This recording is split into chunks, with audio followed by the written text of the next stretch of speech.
बोलो श्री कृष्ण लाल की जय, श्री प्राणनाथ प्यारे की जय।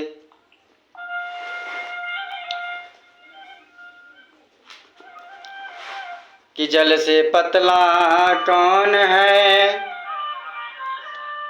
कि कौन भूमि से भारी, कौन अग्नि से तेज है, कवन का जल से कारी। जल से पतला क्या चीज होती मालूम है? तो जल से पतला ज्ञान है, कि पाप भूमि से भारी, अक्रोध अग्नि से तेज है, कलंक का जल से कारी। पाप ऐसा होता है, चोरी करते हैं ना, एक दिन करो, 2 दिन करो, 4 दिन करो, कितना दिन करोगे? कभी न कभी तो पकड़े जाओगे। जब पाप का घड़ा भर जाएगा तो पकड़ना ही पकड़ना है। क्रोध एक ऐसा चीज होता है, अभी हम फिलहाल कुछ दिन पहले हम लोग देखे थे, ज़्यादा दूर की बात नहीं है, ये हमारे बिरौली की बात है। पिताजी ने बेटे को चाकू मार दिया।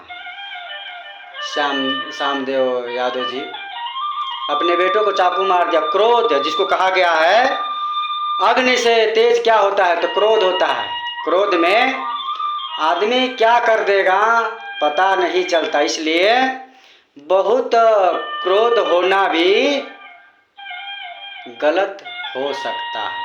इसलिए क्षमता उसको धैर्य बनाकर रखना चाहिए, और क्रोध हो तो वहाँ से हट जाना चाहिए।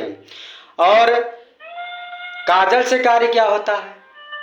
कलंक। अगर एक बार दाग लग गया कि फलाने ऐसा हुआ चाहे वैसा हुआ, कोई भी कलंक लग गया, तो जब तक आप जीवित रहोगे तब तक आपके ऊपर लोग बुरी दृष्टि से देखेंगे। इसलिए कि हम ऐसा काम करें कि कोई हमें अंगुली ना दिखाए। आज शिक्षा की बहुत महत्व है। जैसे कहते हैं न राजा छीन सकता है, न चोर चुरा सकता है, न भाई बांट सकता है। वो क्या चीज होता है? न उसमें वजन भी होता है, वजन भी नहीं होता है। वह विद्या रूपी ज्ञान है। वह विद्या रूपी ज्ञान है, सब धनों में सर्वश्रेष्ठ है। ज्ञान एक ऐसा चीज है कि सब घर में, खेतों में, हर एक पाई पाई में आपसे बंटवारा कर दिया जाएगा, लेकिन ज्ञान का बंटवारा नहीं हो सकता। बोलो श्री प्राणनाथ प्यारे की जय। इसलिए ज्ञान का सर्वप्रथम सर्वश्रेष्ठ माना गया है। ज्ञान है तो सब है, ज्ञान नहीं है तो हम पशु के समान हैं। ज्ञान भी होना चाहिए और ध्यान भी होना चाहिए। ज्ञान, ध्यान, भक्ति सब साथ साथ में होना चाहिए। कहते हैं 5 तत्व से बना शरीरा। यह 5 तत्व का हमारा शरीर बना है। अब कुछ लोग कहते हैं भगवान ऐसे कहते हैं, तो भगवान तो है ही नहीं है। तो मैं उन श्री साहब लोगों से कहना चाहूँगा, अगर भगवान नहीं है तो 5 तत्व से बना है शरीर। कहते 5 तत्व से बना, वायु, अग्नि, जल, आकाश, पृथ्वी। अगर यही ना रहे तो सोच के देखिए हम कहाँ रहेंगे। वायुदेव अगर 5 मिनट ही अपना वायु रोक दें, हवा को रोक दें, तो आप सोचिए जीवित रहेंगे? आप इसका व्याख्याता लगा लीजिए। आप पढ़े भी, ज्ञान भी एक ज्ञान, ज्ञानों में ज्ञान, अब इसको भी समझना पड़ेगा ना। आप तो कहते भगवान नहीं है, तो वायुदेव भी तो भगवान है। अगर वो 5 मिनट या 10 मिनट के लिए रोक दें तो संसार क्या होगी?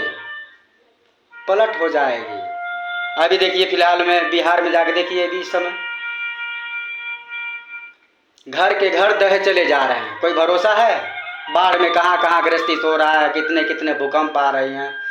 ये बाढ़ ग्रस्त में कितने लोग के घर बेघर हो गया। हम लोग कितना एक अच्छे जगह पे हैं। हमारे परमात्मा ने हम लोग इतनी अच्छे जगह भेजा है। देखिए कितने सुकून से जी रहे हैं। कल्पना कीजिए जिसके घर बाढ़ में सब घर ही ढह गया, एक रत्ती न बचा, सोने का भी जगह नहीं है, बाल बच्चे का क्या खाते हैं क्या पीते हैं, सोचिए अगर हमारे ऊपर बीते तो परमात्मा की लीला है। देखिए हम लोग कितना सेफ हैं, खुशी हैं बस, लेकिन बहुत गलतियां भी हो रही हमारे में। अब हम कहेंगे तो कुछ हमारे दोस्त और साथियों कहेंगे बहुत बड़ा पंडित बन रहा है। पंडित नहीं बन रहे मेरे भाई मेरे दोस्त, ये उस परमात्मा की लीला है, लीला वही करा रहे हैं। और ये ज्ञान ये बुद्धि कहते हैं पोथी पढ़ पढ़ जग मुआ पंडित भया न कोई, 2.5 अक्षर प्रेम पढ़ो सो पंडित हो। ये 2.5 अक्षर का है ना, कोई अपने माँ के पेट से सीख कर ज्ञान नहीं आता। आप भी पढ़ोगे तो आपको भी ज्ञान हो जाएगा। और हमारे पास भी उतना ज्ञान नहीं है, हम भी ये वाणी के माध्यम से 2 शब्द आपको कह रहे हैं और सुना रहे हैं कि हे प्यारे, इस संसार में एक फिल्मी नाटक दुनिया ही चल रहा है। जैसे फिल्म हम लोग 3 घंटे के देखते हैं, इसी प्रकार हम लोग का जीवन है, इसी प्रकार हम लोग को जीवन चल रहा है। बोलो श्री प्राणनाथ प्यारे की जय।